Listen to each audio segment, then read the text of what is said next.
नमस्कार दोस्तों, सर्वोत्तम क्लास में आपका एक बार फिर से स्वागत है। मैं योगेश जांगेड़। पिछली क्लास में हिंदी शब्द के बारे में चर्चा की थी। आज उसी क्रम को आगे बढ़ाते हुए और आगे के बिंदु के बारे में चर्चा करेंगे। विद्वान साथियों, कुछ आपके कमेंट्स देखने को मिले। उसमें था कि गुरुजी आप जैसे ऑफलाइन में पढ़ाते हैं उसी प्रकार ऑनलाइन में भी पढ़ाएं।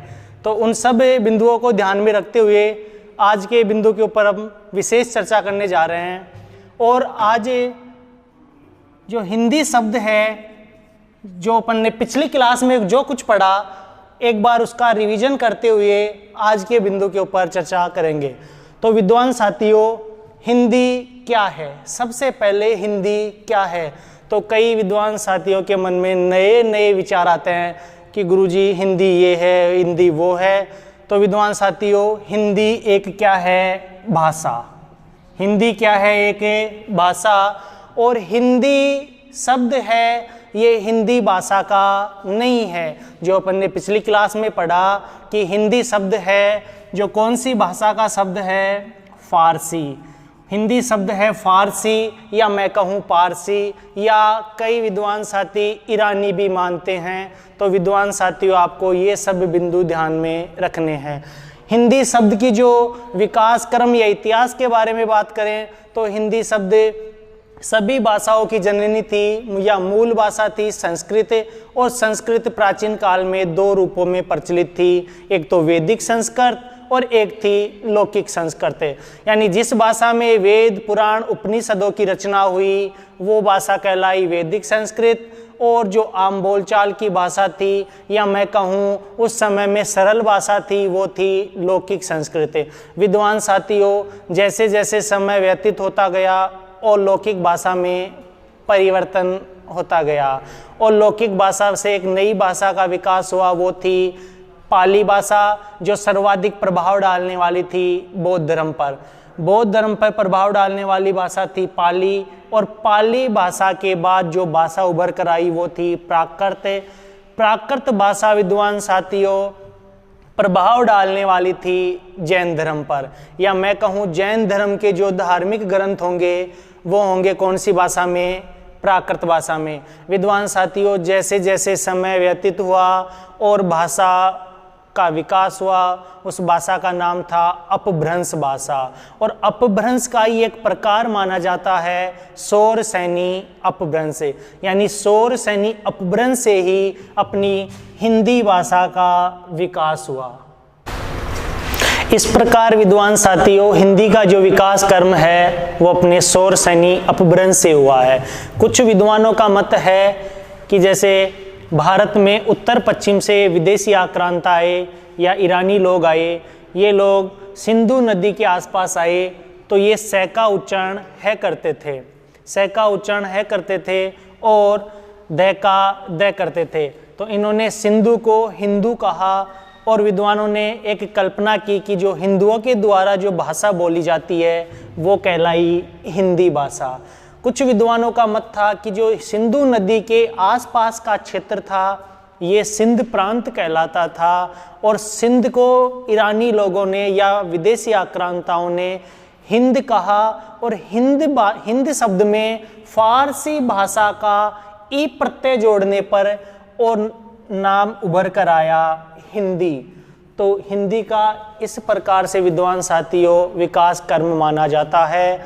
कई बार प्रश्न आ जाता है कि हिंदी शब्द सर्वप्रथम कहाँ देखने को मिलता है या किस ग्रंथ में मिलता है? तो विद्वान साथियों, हिंदी शब्द सर्वप्रथम सरफुद्दीन जी का एक ग्रंथ है और उसका नाम है जफरनामा। तो विद्वान साथियों, हिंदी शब्द सबसे पहले देखने को मिलता है जफरनामा नामक ग्रंथ में, जिसके रचयिता हैं सरफुद्दीन जी। तो ये तो थी बातें हिंदी शब्द के बारे में। आज की क्लास में जो चर्चा करेंगे वो होगा भाषा शब्द। तो विद्वान साथियों, सर्वप्रथम चर्चा करते हैं भाषा शब्द के बारे में। भाषा तो भाषा क्या है और भाषा शब्द का जो निर्माण हुआ या भाषा शब्द की व्युत्पत्ति हुई वो कहाँ से हुई? तो सर्वप्रथम विद्वान साथियों, भाषा शब्द संस्कृत की भास धातु से बना है। भाषा शब्द संस्कृत की भास धातु से बना है और भाषा का जो शाब्दिक अर्थ होता है वो विद्वान साथियों विचार प्रकट करना होता है। भाषा का शाब्दिक अर्थ विचार प्रकट करना होता है। विद्वान साथियों ये विचार क्या होता है? ये विचार क्या होता है? तो ये मनुष्य के मन की, ये विचार मनुष्य के मन की अध्वन्यात्मक, मनुष्य के मन की अध्वन्यात्मक इकाई होती है। विद्वान साथियों ये विचार शब्द यानी भाषा शब्द की उत्पत्ति भास धातु से हुई और इसका शाब्दिक अर्थ विचार प्रकट करना होता है। ये विचार क्या होता है? तो विचार मनुष्य के मन की अध्वन्यात्मक इकाई होती है जिसमें आवाज नहीं होती। जैसे अपने मन में कई विचार आते हैं तो अपने आस पड़ोस में सुनाई नहीं देते कि इसके मन में क्या चल रहा है, कहते हैं ना। तो इसी प्रकार विचार मनुष्य के मन की अध्वन्यात्मक इकाई है। ए का मतलब लेंगे यहाँ नहीं और ध्वनि का होगा आवाज और आत्मक का होता है रूप लिए हुए, यानी ध्वनि का रूप नहीं लिए हुए हो, यानी मनुष्य के मन की अध्वन्यात्मक इकाई को क्या कहेंगे? विचार कहते हैं। अब भाषा की परिभाषा की बात करें तो भाषा की परिभाषा क्या होगी? भाषा एक विचार विनिमय के माध्यम है। भाषा एक विचार विनिमय का क्या है? माध्यम है। या परिभाषा देखें इसकी तो एक व्यक्ति या विद्वान साथियों इधर व्यक्तियों का क्या हो सकता है? समूह है, यानी एक व्यक्ति या व्यक्तियों का समूह है। इधर दूसरा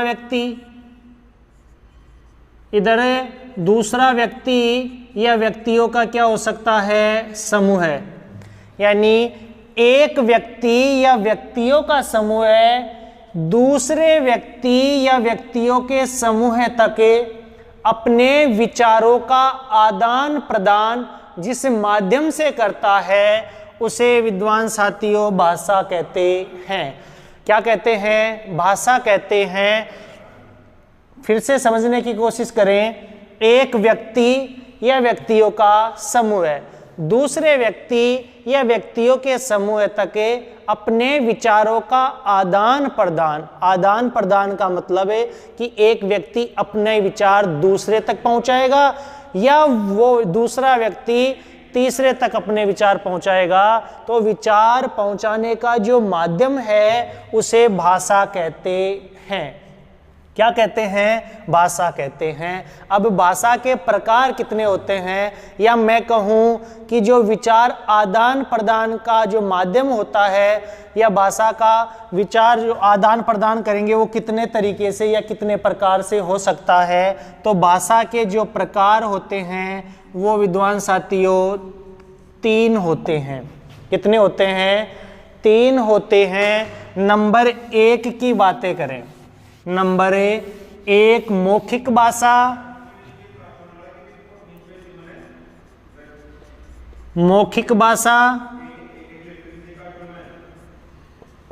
नंबर 2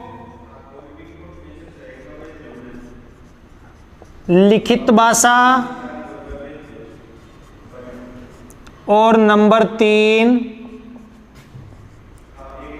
सांकेतिक भाषा। विद्वान साथियों प्रश्न कहाँ से आएगा?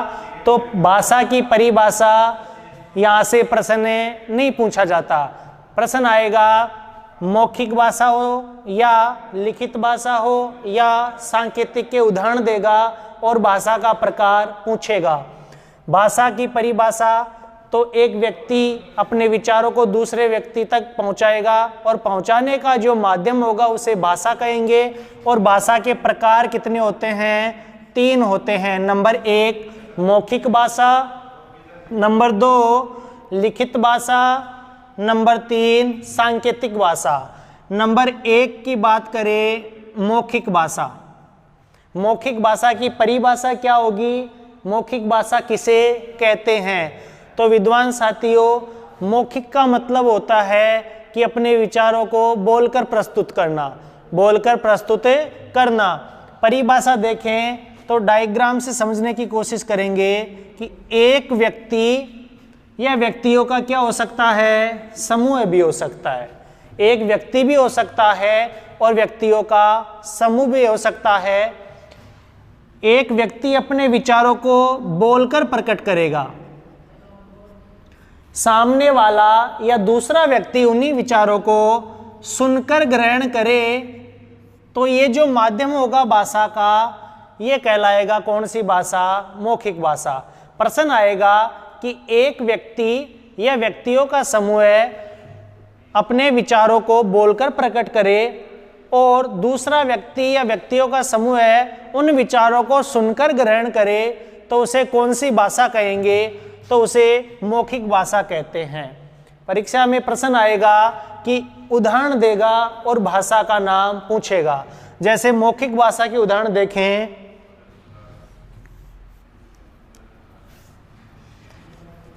रेडियो से समाचार सुनना। प्रश्न आ गया कि रेडियो से समाचार सुनना कौन सी भाषा का उदाहरण है? ऑप्शन ए मौखिक भाषा, ऑप्शन बी लिखित भाषा, ऑप्शन सी सांकेतिक भाषा, या ऑप्शन डी में होगा उपर्युक्त सभी। तो विद्वान साथियों, रेडियो से समाचार सुनना कौन सी भाषा का? मौखिक भाषा का उदाहरण। उदाहरण नंबर 2 टेलीफोन,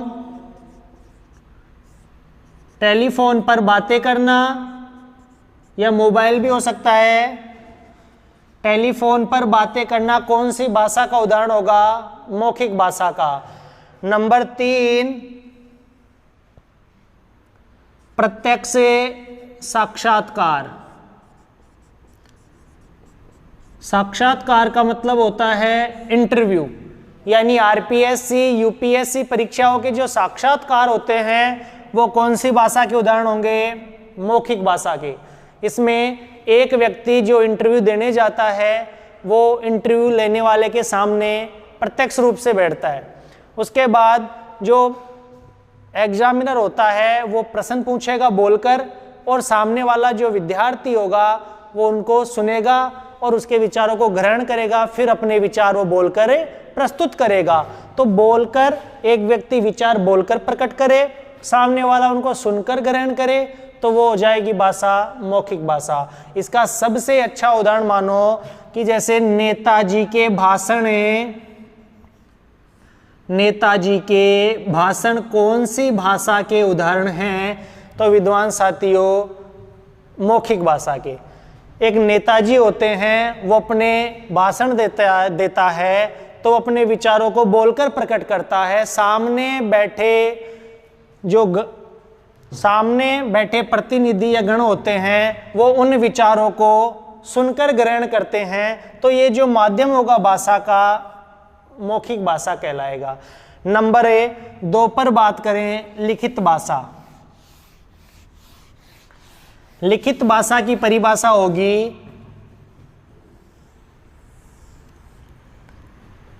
एक व्यक्ति अपने विचारों को लिखकर प्रस्तुत करे या लिखकर प्रकट करे।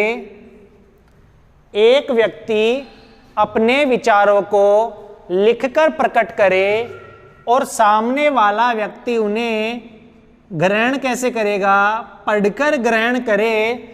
तो ये जो भाषा का माध्यम होगा आदान प्रदान का, ये कहलाएगा विद्वान साथियों लिखित भाषा। कौन सी भाषा? लिखित भाषा। फिर से समझने की कोशिश करें।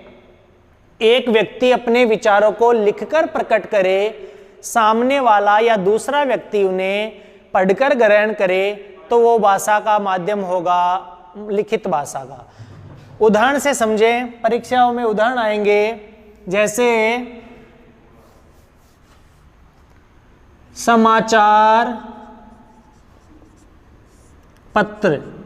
समाचार पत्र कौन सी भाषा का उदाहरण है? तो विद्वान साथियों, लिखित भाषा। नंबर 2, पाठ्य पुस्तकें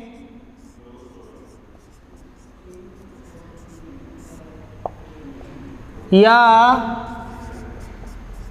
शादी के कार्ड।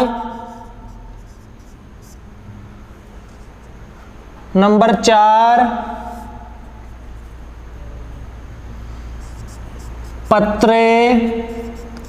पत्रिकाएं। तो विद्वान साथियों, लिखित भाषा के उदाहरण में देखें, समाचार पत्र है, पाठ्य पुस्तकें हैं, शादी के कार्ड, पत्र पत्रिकाएं। इनमें अपने विचार प्रकट कैसे होते हैं कि लिख कर देते हैं, और सामने वाला उनको विचारों को ग्रहण करेगा कैसे? पढ़कर। इसका सबसे अच्छा उदाहरण जो बार बार परीक्षाओं में पूछा जाता है वो है जैसे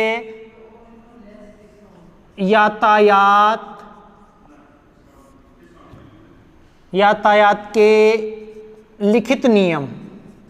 यातायात या ट्रैफिक पुलिस के जो लिखित नियम होते हैं वो सब लिखित भाषा के उदाहरण होंगे। जैसे परीक्षाओं में अकस्मात पूछ लिया जाता है, यहां समझने की कोशिश करें। परीक्षा में प्रश्न होगा कि बोर्ड पे लिखा हुआ है आगे खतरनाक घुमाव है, कृपया धीरे चलें।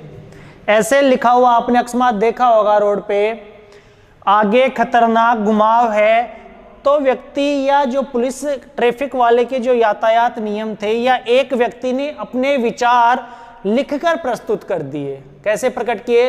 लिखकर प्रकट किए। सामने वाला जो ड्राइवर या गाड़ी चलाने वाला, चाहे वो मोटरसाइकिल हो चाहे 4 व्हीलर हो, इन विचारों को ग्रहण कैसे करेगा? पढ़कर ग्रहण करेगा।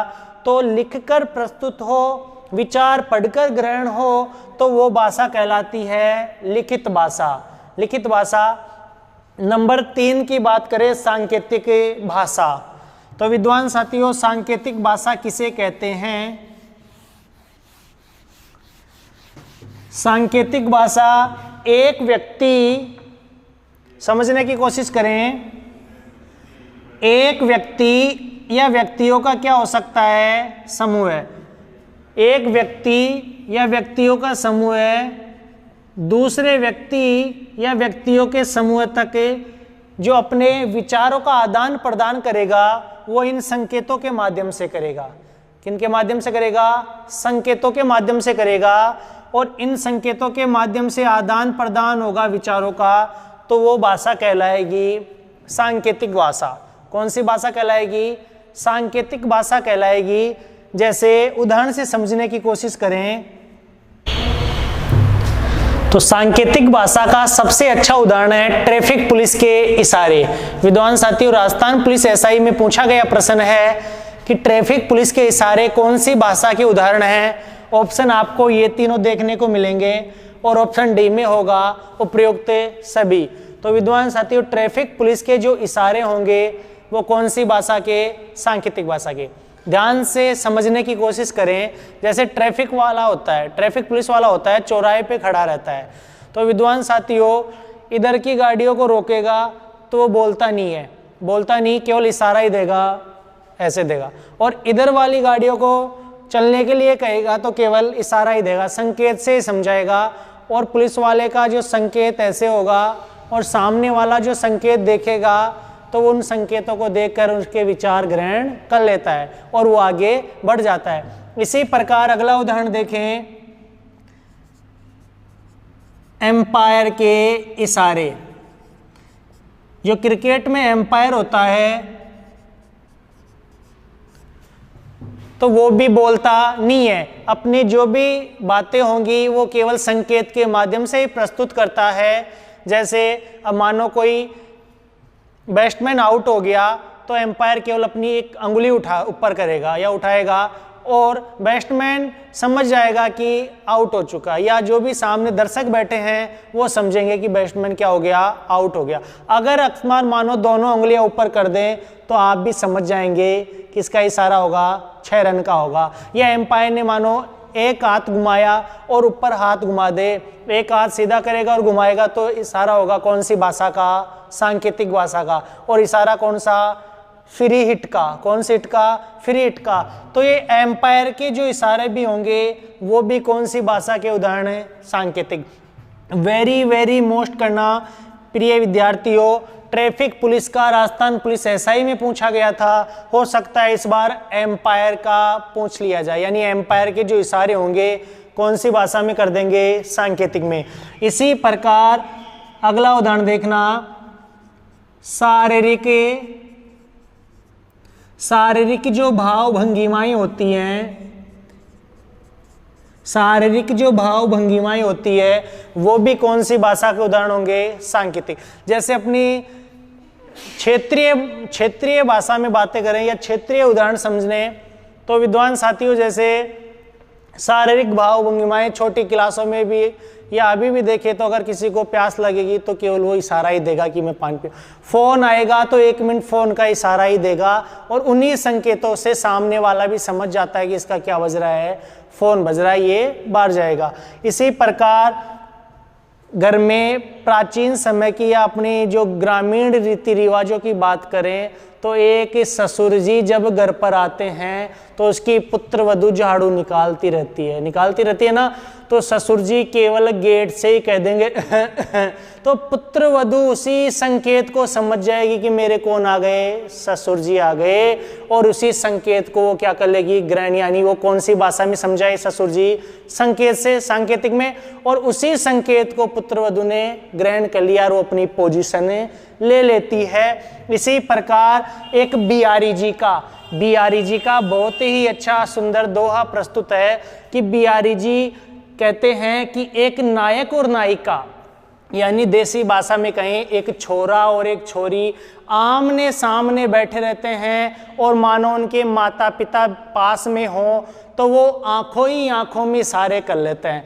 जैसे करत रिजत, वो कहते हैं ना दुआ में, आंखों ही आंखों में इशारे, कहत नटत रिजत खिजत करत मिलत लजियात, भरे भवन में करत है नैनन ही सो बात। यानी एक नायक और नायिका जब एक भरे भवन में बैठे रहते हैं और उनके माता पिता भी उनके पास में हो तो वो आंखों ही आंखों में इशारों में अपनी बातें कर लेते हैं। तो कहत नटत रिजत खिजत करत मिलत लजियात, भरे भवन में करत है नैनन ही सो बात। तो ये उदाहरण भी अगर अकस्मात परीक्षा में पूछ लिया जाए तो बताइए निम्न लिखित दोहा कौन सी भाषा का उदाहरण है, तो ये होगा सांकेतिक भाषा का। और विद्वान साथियों, आप पहले से ही समझदार हैं, संकेत जानते ही हैं, समझते हैं ना मेरी बातें। जैसे कहीं भी आप शादी ब्याह में जाएंगे, आमने सामने कोई दिखेगा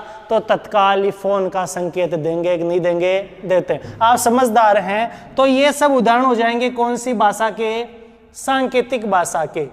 कौन सी भाषा के होंगे, सांकेतिक भाषा के। विद्वान साथियों, तीनों भाषाएं पढ़ी, प्रश्न उभर कर आ रहा है, यानी प्रश्न नया बन रहा है और प्रश्न बहुत ही महत्वपूर्ण है, बहुत ही महत्वपूर्ण है। प्रश्न देखो कि सबसे सरल भाषा है, तीनों में से मौखिक लिखित सांकेतिक ऑप्शन में होंगे, सबसे सरल भाषा है तो कौन सी होगी, मौखिक भाषा। सबसे सरल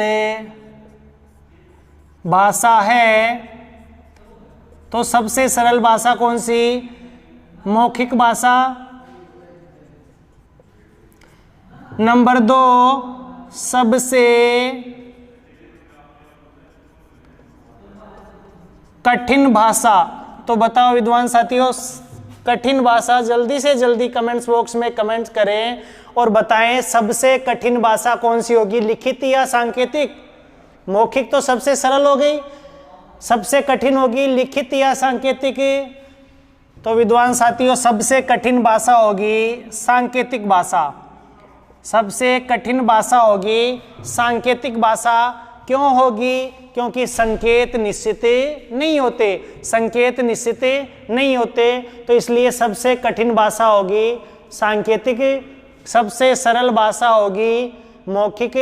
तो बताइए, आपके मन में विचार आ रहा होगा, गुरुजी सरल हो गई मौखिक, सबसे कठिन हो गई सांकेतिक, तो लिखित को क्या कहेंगे? तो विद्वान साथियों, आपका प्रश्न स्वाभाविक है, लिखित को कहेंगे मध्यम वर्ग की भाषा, मध्यम वर्ग की। नहीं तो कठिन है और नहीं सरल है, मध्यम वर्ग की भाषा होगी। कौन सी भाषा? लिखित भाषा होगी। कौन सी भाषा होगी? लिखित भाषा। तो एक बार फिर से भाषा बिंदु पे आते हैं। भाषा शब्द, प्रश्न है भाषा शब्द संस्कृत की कौन सी धातु से बना है? आपके सामने 4 ऑप्शन हैं। Option number A, option number B क्री धातु, ऑप्शन नंबर सी भास धातु और ऑप्शन नंबर डी उपयुक्त में से कोई नहीं। तो आपका सही उत्तर क्या होगा? भास धातु। भाषा शब्द की उत्पत्ति भास धातु से हुई, जो संस्कृत की धातु चलती है कौन सी भाषा में? संस्कृत में। इन्हीं धातुओं को हिंदी में क्या कहते हैं? क्रिया। क्या कहते हैं? क्रिया कहते हैं। और संस्कृत में भाषा धातु चलती है जो बचपन में पढ़ते थे, पठती, पठत, पठंती, ये सब क्या थी? धातु ये थी। ये क्रिया टॉपिक पढ़ेंगे, क्रिया बिंदु पढ़ेंगे, तब आपको बहुत ही सरल और अच्छे तरीके से समझाने की कोशिश करेंगे। विद्वान साथियों, आज की क्लास संपूर्ण या कंप्लीट, संपूर्ण होने से पहले एक बार आप फिर से बिंदु का अध्ययन करें, नोट्स बनाते चले साथ साथ। कोई भी बिंदु अगर इसमें समझ में नहीं आता है तो आप कमेंट्स बॉक्स में प्रश्न कर सकते हैं, आपको उसका उत्तर अवश्य मिलेगा। धन्यवाद दोस्तों।